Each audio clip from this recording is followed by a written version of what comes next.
Տիկին Հակոբյան, երբ ես այս ամբիոնից խոսում եմ, ես խոսում եմ փաստերով, ձեզ հորդորում եմ լինել ուշադիր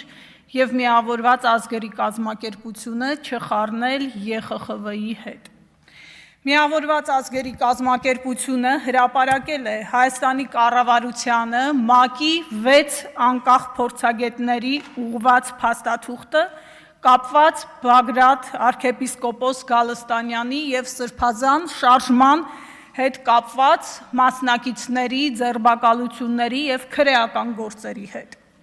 Մայիսի 11-ին Հայաստանի կառավարությանը ուղղված այդ փաստաթղթում փորձագետները պարզաբանումներ են պահանջել այդ քրեական գործերով ձերբակալությունների, դրանց իրավաչափության և այլ հանգամանքների վերաբերյալ։ Նաև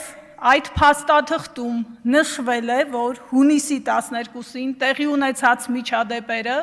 ուղեկցվել են կամայական ձերբակալություններով և հունիսի 12-ի միջադեպի արդյունքում 83 ցուցարար և 8 լրագրող վնասվածք է ստացել։ Հաջորդը Տիկին Արփի Դավոյան, ես հիմա կթվարկեմ ձեր թիմակիցների անունները, որոնք չեն ծառայել զինված ուժերում. Նիկոլ Փաշինյան, Էդուարդ Աղաջանյան, Հակոբ Սիմիդյան, Բաբկեն Թունյան, Արարատ Միրզոյան, Արսեն Թորոսյան, Արեն Մկրտչյան, Սարգիս Խանդանյան, Սերգեյ Բագրատյան, Շիրակ Թորոսյան և այս ցանկը ավարտուն չէ Տիկին Դավոյան։ Հաջորդը պարոն Էդուարդ Աղաջանյան, երբ խոսեցիք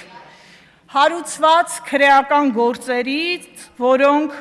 այս ամբողջ նախընտրական ու բուն ընտրական գործընթացում են հարուցվել,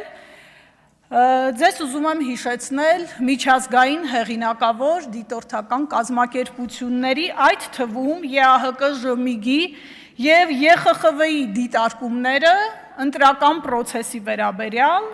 որտեղ հստակ մտահոգություն է արձանագրված Հայաստանում ընդդիմադիր գործիչների ձերբակալությունների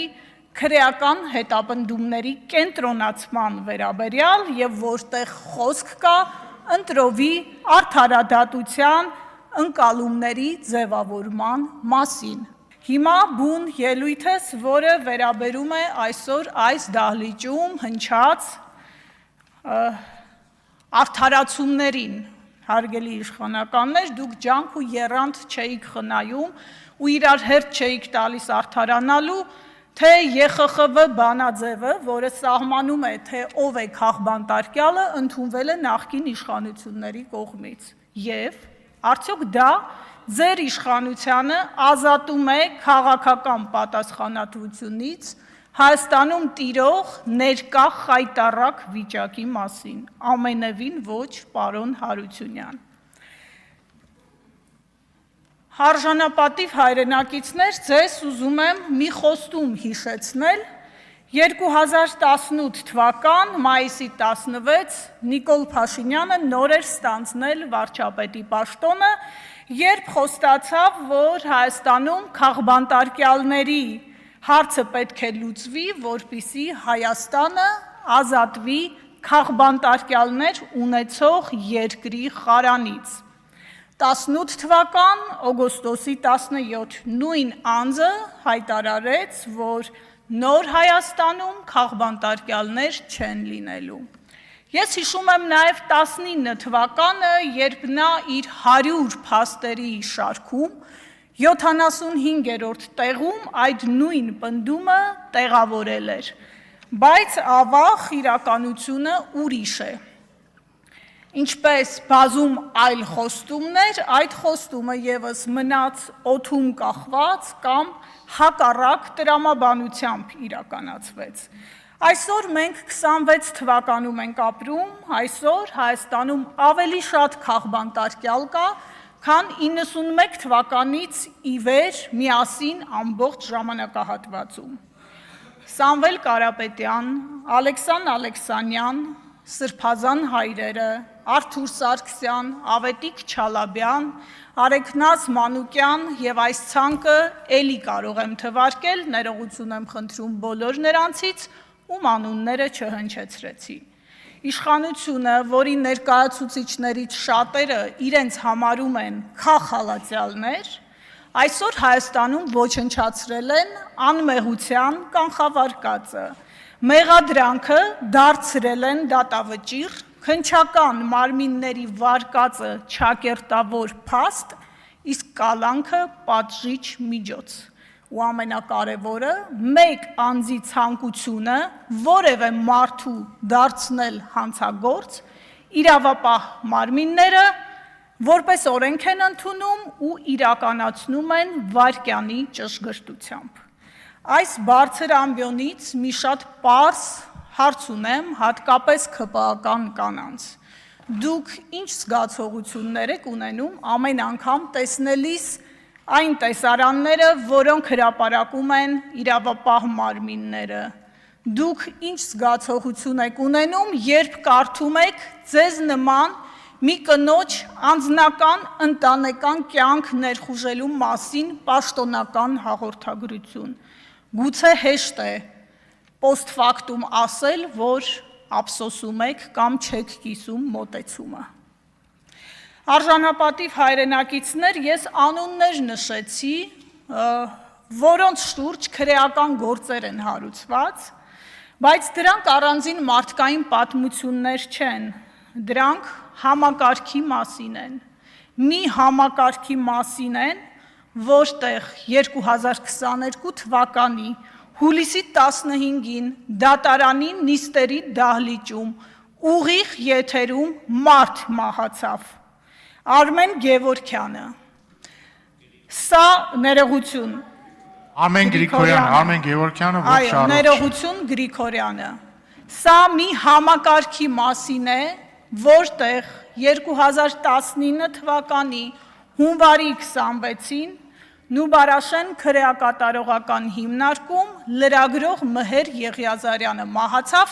որովհետև նրա վիճակը կալանքի հետ անհամատեղելի էր։ Ինչ հետևեց այս դեպքերին եւ ով պատժվեց։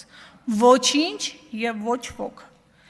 Տարբեր մարդիկ են, տարբեր մեղադրանքներ, բայց կա մեկ ընդհանրություն։